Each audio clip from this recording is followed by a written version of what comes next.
Hello. Here we will look at matrices of linear maps. But we will look at them in a special case of coordinate vector spaces. So that will be the first video on the topic. So let's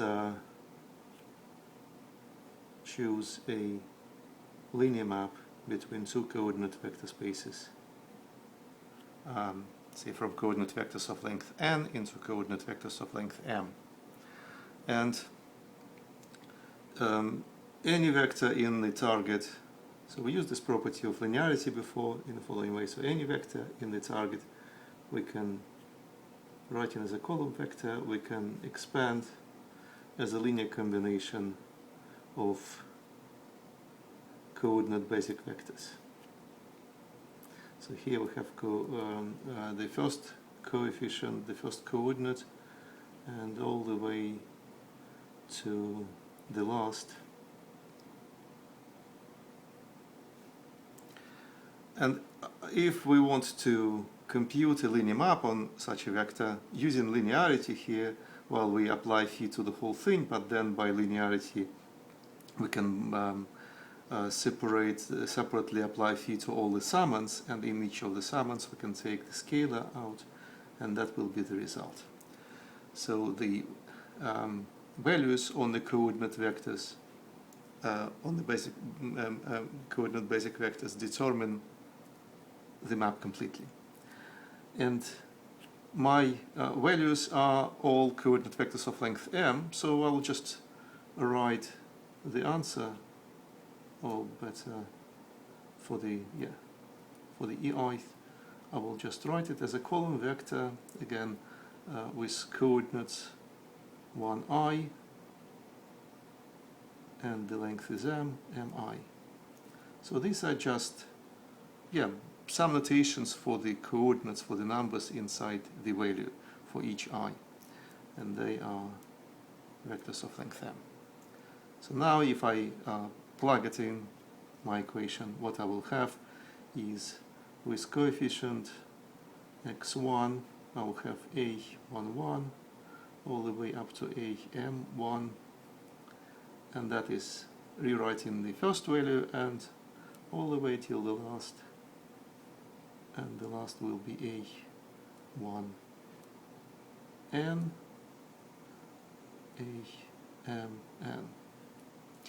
So the last, or one to the last rewriting is, well, really the last writing is just to do the arithmetic of vectors, so multiply by the scalar coefficients and compute the linear combination. I will write it in this order and explain in a second why I'm changing the position of x, I'm putting it on the right.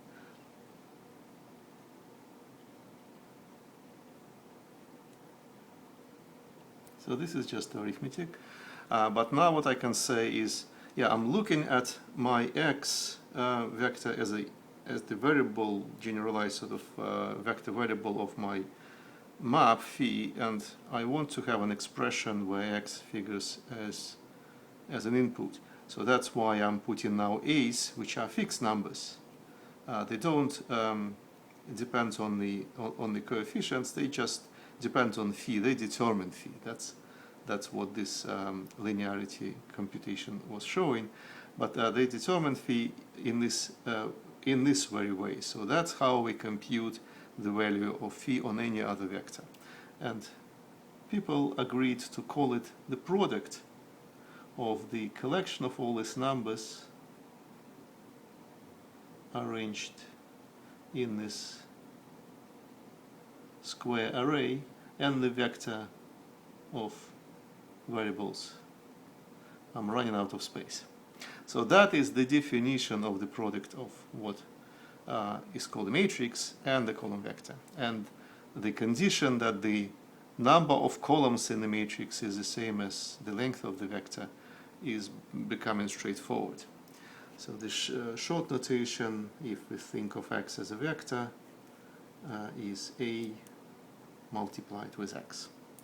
And another short notation for the ith coefficient of this vector, so the definition of this product is using compact notations for sums, writing this generic sum in the ith position as A, I, J, X, J, J running for all possible values from 1 to n. So quick examples. The easiest map between any two vector spaces is the zero map. So that map just sends all vectors from the first vector space to the zero vector in the second vector space. It's a linear map.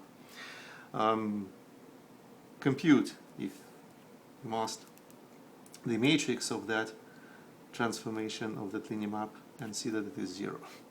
So what does it mean? It's just total zero everywhere. Well, no surprise.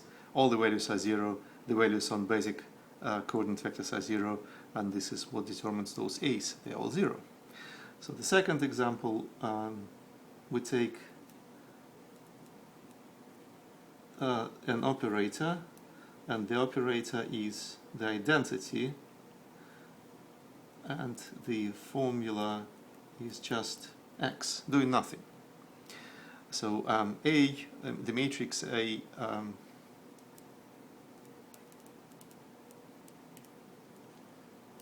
the matrix of such phi has to be the kind of matrix unlock of the identity.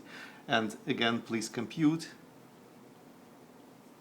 to see that the result is the square matrix, and the diagonal is filled with ones. Of diagonal elements are all zero. So these are the quick two examples. Now I will look at the composition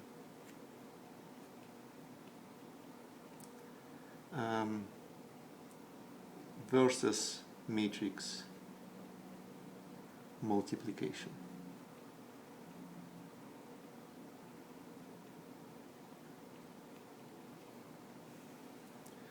The situation will be as follows. We have three vector spaces, Fn, Fm,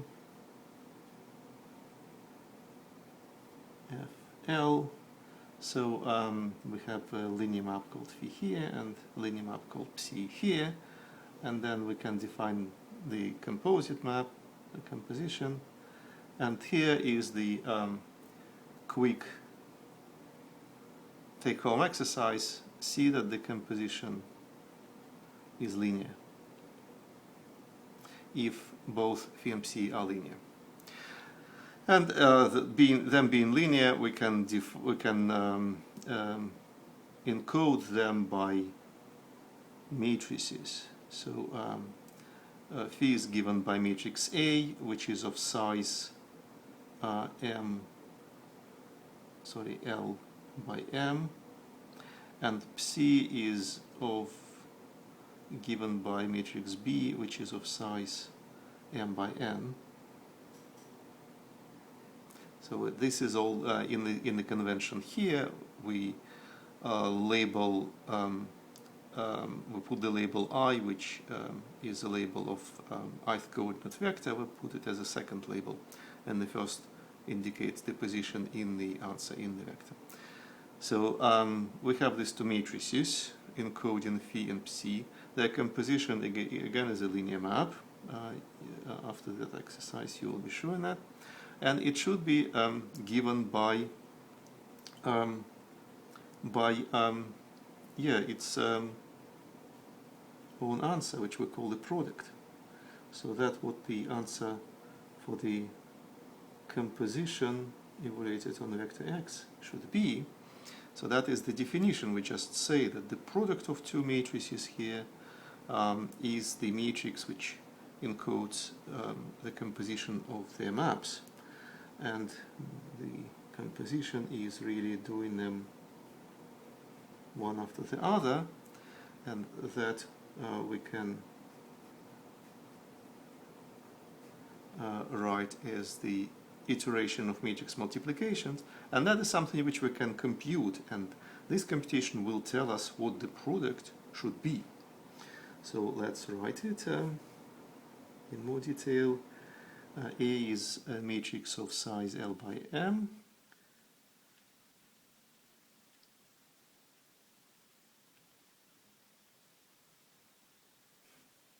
B is a matrix of size M by N.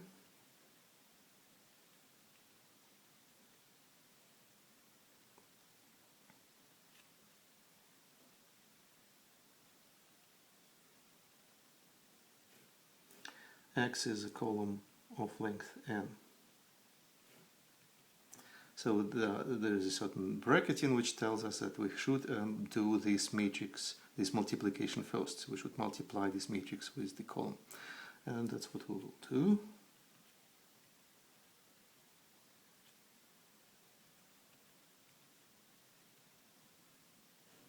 And just use this rule, and the first coordinate of the result will be this linear combination, this linear expression of x's, and the last coordinate will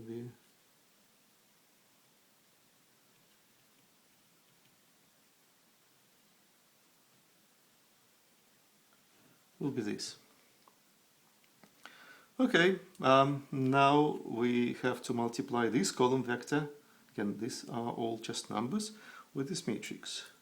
So we'll have to use the same prescription, and I'll write it here. So this number to be multiplied with this number all the way through till this number multiplied with this number, and then the sum is taken.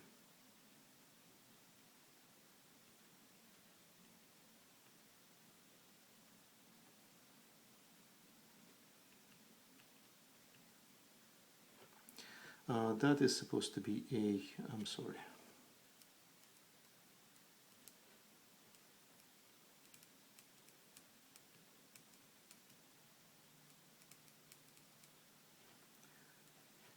And that altogether gives me the first coefficient of the vector, which is the product of the two. And the last coefficient similarly is as follows. All the way through till ALM.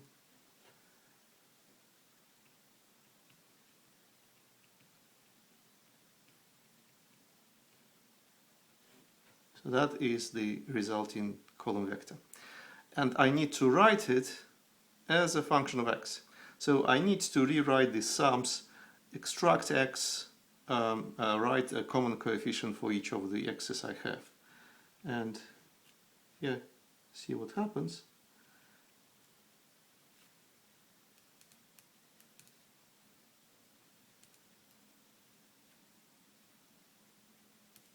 That is the coefficient for x1 in the first coordinate. And going all the way to xn, the coefficient for it will be a1, 1, b, 1n, along sum till a1m, b, mn. So that is for xn. Again, I'm running out of space. You can see what happens in the last coordinate all the way through. So al1, b11, all the way till ALM, BM1. That is all coming as coefficients in front of x1. And for xn, it will be AL1, B1n, ALM, BMN. So these numbers will form a matrix, and that matrix is the matrix of the composition. So that is the formula for the product.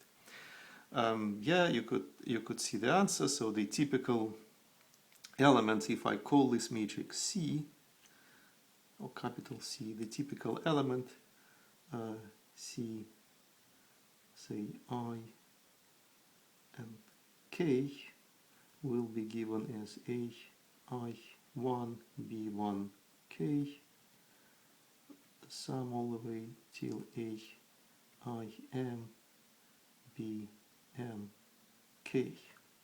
So that is the definition of the product. And again, the motivation for this definition is that this product of matrices is a matrix which encodes the composition of two linear maps. We'll just give an example of how compact notations like that, compact summation notations like that are useful. Instead of writing all these long computations, I can write it in more or less one line. So A and B of X, say coordinate number I, computing it, and using this rule, I'll have to write it as first the sum of Aij, j goes from 1 to n, bx, jth coordinate, but then this in turn, using the same prescription, I expand as a sum bjk, xk, so k is now my running index, so here is m, and here's n. And what I was doing here, grouping coefficients in front of x's, is in these notations we'll be just rearranging the sums using distributivity and computing the sum of x's and singling out the coefficients. So doing that, I'll just swap the orders of my sums and list all the same coefficients here. And now I have again the compact formula, which is this formula for the coefficient Cik, the coefficient of my product matrix here. So quick examples of matrix product coming from just the very essence of it. If we compose anything with the zero map, the result will be zero, obviously. And so the zero matrix times any matrix, doesn't matter which order, will give us zero. And if we compose anything with identity, the result will be that something we compose it with. So identity times matrix, again in any order, is the matrix.